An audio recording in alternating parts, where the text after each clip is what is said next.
ingin meraih ilmu manfaat. Ini para santri wajib nih memiliki ini, para pelajar. Dan kita jamaah juga ingin mendapatkan ilmu manfaat dengan kita belajar nih. Nah, sekarang al-babul awal, bab yang pertama. Bab yang pertama fi batil ilmi wal ulama wa fadil ta'alimu wa ta'lim. Tentang keutamaan ilmu, keutamaan para ahli ilmu serta keutamaan belajar.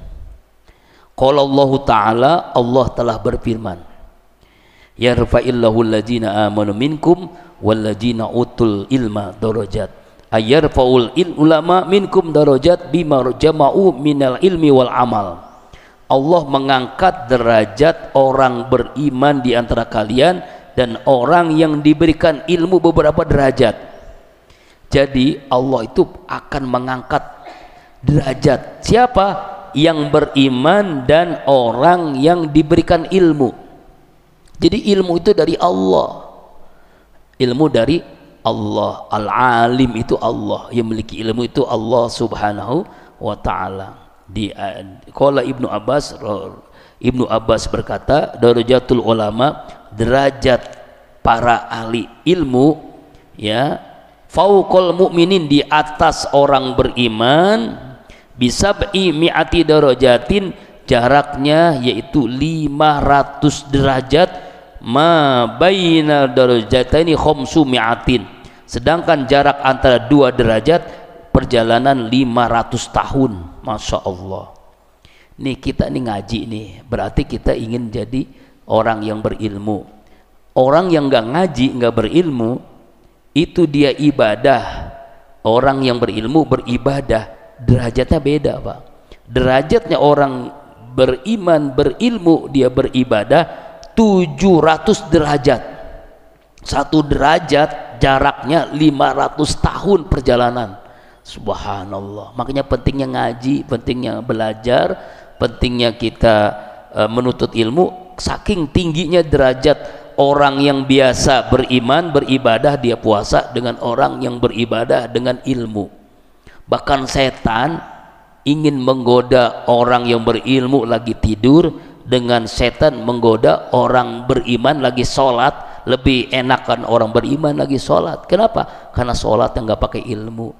Itu tidurnya pakai ilmu. Ilmu tidur juga ada. Jangan asal ngorok tidur doang. Tidur makruh habis subuh, habis asar, habis maghrib, itu nggak boleh tidur tuh, karena menimbulkan penyakit dan menimbulkan kesusahan rezeki. Habis subuh, habis asar, habis maghrib. Tidur yang sunnah sebelum juhur, setelah juhur, nanti habis tarawih. Kalau sekarang habis isya. Makanya tidur jangan malam-malam, supaya kita bangun sahur jam 2, kita sahur, kita sholat tahajud. Ya tuh, itu ilmu. Jadi tidur dengan ilmu. Tidurnya bagaimana? Tidur dengan ilmu. Kepalanya, nah diajarkan jamaah tablik nih, kepalanya itu juga caranya ada. Jangan sampai kaki ke kiblat. Nih ada orang tidur nih, santri juga nih, lupa diajarin bagaimana tidur nggak pakai ilmu, kakinya dihadapkan ke kiblat, makruh hukumnya. Yang betul kiblat ke sana, kepala di sebelah apa nih, sebelah sini, kaki sebelah sini, kemudian kepalanya dihadapkan ke kiblat. Maaf ya, diajarin nih tidur nih begini yang benar tidur nih tuh. Nah tuh, ini kaki tangan begini, kepala ke sana, ini begini tidur. Ini tidur yang sunnah. Ini lambung jadi sehat, ya, paru-paru, jantung jadi sehat, ya. Itu tidur yang benar.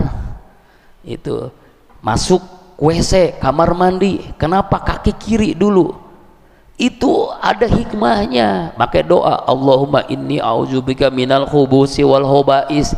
Saya berlindung dari kotoran dan najis, berlindung dari setan laki-laki, setan perempuan gitu ya kan, dari kotoran dan najis. Kaki kiri, karena kita ke tempat najis, ke pasar kaki kiri juga, ke tempat WC, kamar mandi kaki kiri dulu kan. Tapi kalau majelis ilmu, mau ngaji, mau ke pesantren, mau ke musola, mau ke masjid, kaki kanan, lalu baca doa, Allahumma ftahli abwaba rahmatik, doa mustajab tuh. Ya Allah, hamba bukakan pintu rahmatmu, pintu kasih sayangmu, pintu rezeki, pintu ilmu, pintu kesehatan, pintu apa kita minta ketika masuk masjid, masuk musola, masuk pesantren. Allahumma ftahli abwaaba rahmat. Itu hal yang sederhana. Makan dengan tangan kanan, ya, jangan berdiri ketika minum. Nah, itu juga diajarkan. Ternyata jantung kita, paru-paru, ginjal itu minum dalam keadaan berdiri itu merusak ginjal, merusak paru-paru.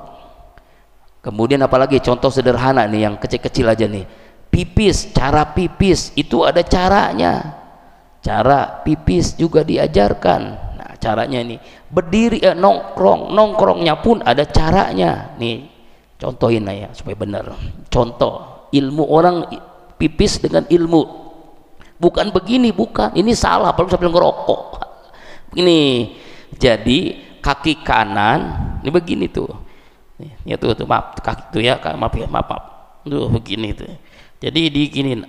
Nah, setelah selesai pipis balik lagi, kanan kiri lagi, sambil dehemnya bukan dari mulut tapi dari perut. Keluar semua, itu tidak ada sisa di celana dalam. Itu hal yang sederhana. 1, 2, 3 begitu boleh sampai berapa kali sambil dehem dari perut, dehemnya semuanya keluar. Insya Allah tidak itu menghilangkan penyakit ginjal. Penyakit kalau laki-laki apa tuh namanya? Prostat itu. Coba orang-orang Arab, orang-orang Mekah, kenapa rumah sakit sulit nyari pasiennya?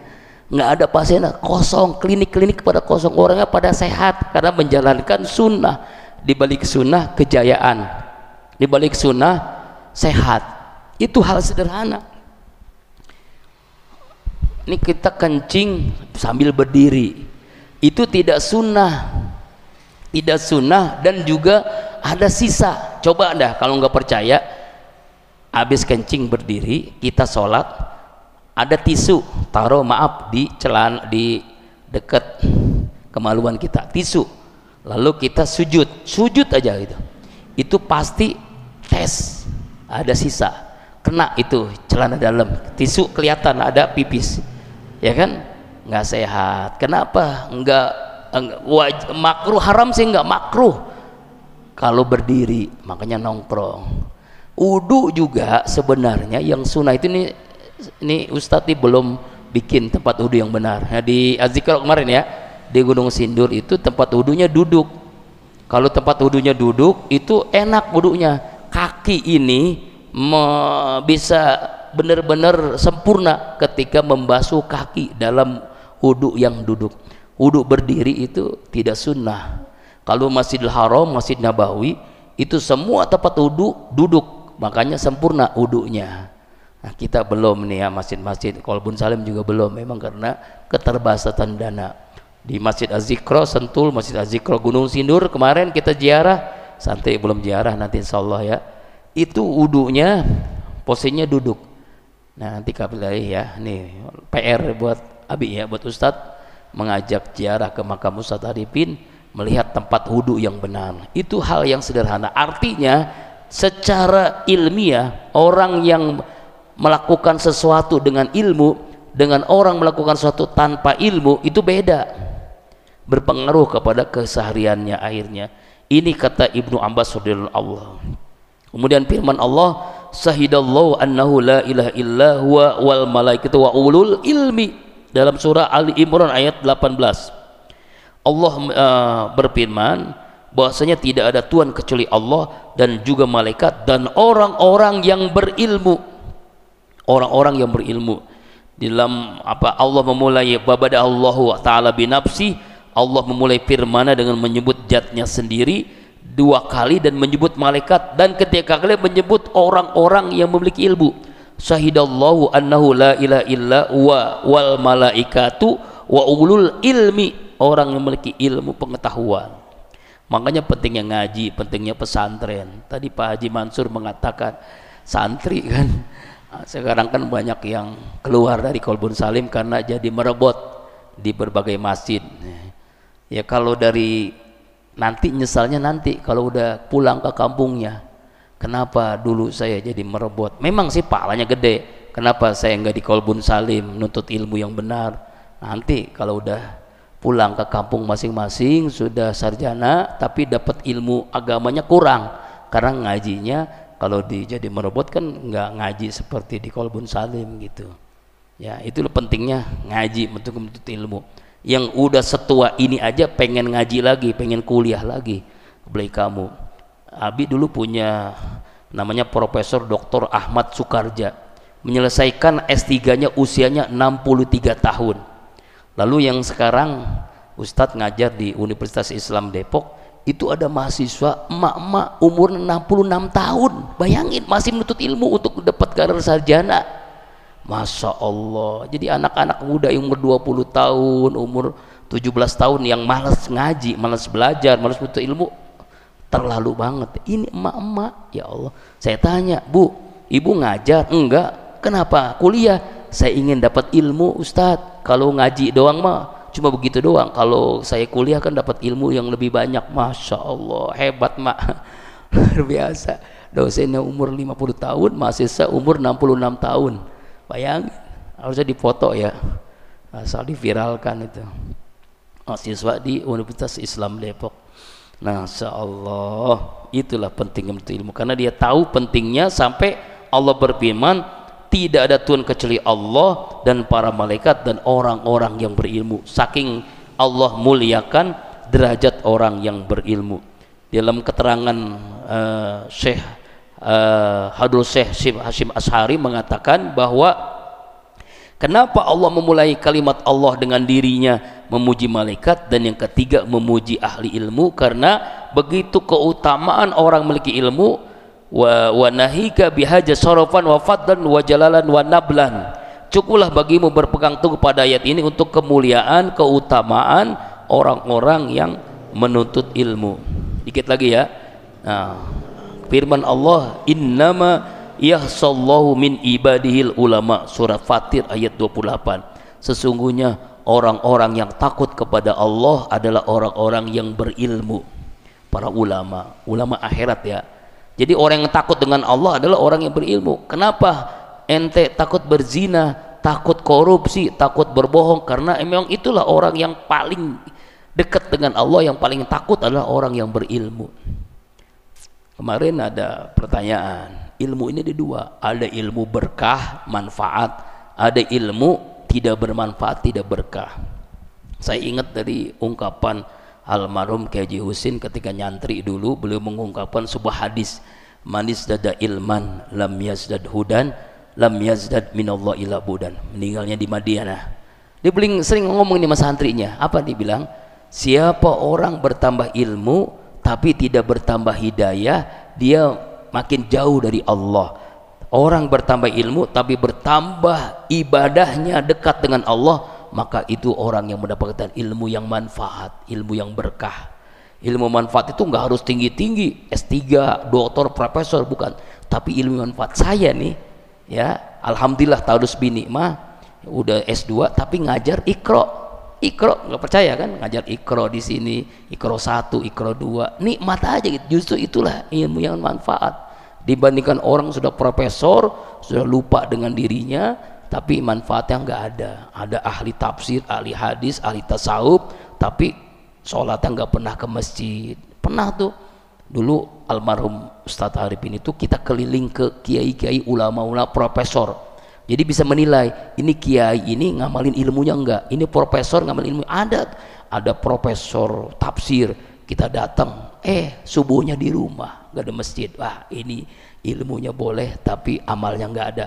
Bertemu dengan Kiai Haji, saya sebutin yang bagus saja ya, Profesor Kiai Haji Ali Mustafa Yakub, imam besar Masjid Istiqlal, ahli hadis, dia hebat banget hadisnya. Kita datang subuh-subuh. Jadi kalau Ustaz Arif itu kebiasaan silaturahmi itu waktu subuh, sengaja dia di masjid atau di rumah. Di masjid, bahkan sebelum subuh udah di masjid dia. Masya Allah. Inilah ilmu yang kita ambil, profesor ahli hadis yang mengamalkan ilmunya. Jadi bisa menilai itu. Yang nggak mengamalkan nggak disebutkan, jadi aib nanti ya. Mudah-mudahan ini menjadi ilmu. Kitab ini mengajarkan ilmu yang bermanfaat. Ini pengarang ini adalah Habib Syekh Hasyim Asy'ari, pendiri Nahdlatul Ulama Ahlus Sunnah wal Jamaah. Makanya banyak para santri di seluruh dunia mempelajari ini. Wajib adabul ilmi wal muta'alim, adab akhlak pelajar, guru, murid, siswa, santri, jamaah, ya kiai, ustadz harus mempelajari ini. Dan ini 3 SKS kalau di kampus UID, supaya ilmunya bermanfaat. Dan saya dosen ini, mata kuliah ini sengaja mempelajari lagi, dan mudah-mudahan menjadi ilmu yang manfaat buat kita semua, amin ya robbal alamin. Nanti kalau sudah datang beli lagi, pesan, nanti semuanya dapat ya kitabnya seperti ini ya. Wallahu a'lam bishawab, bi barakati wa karamati al-Fatihah.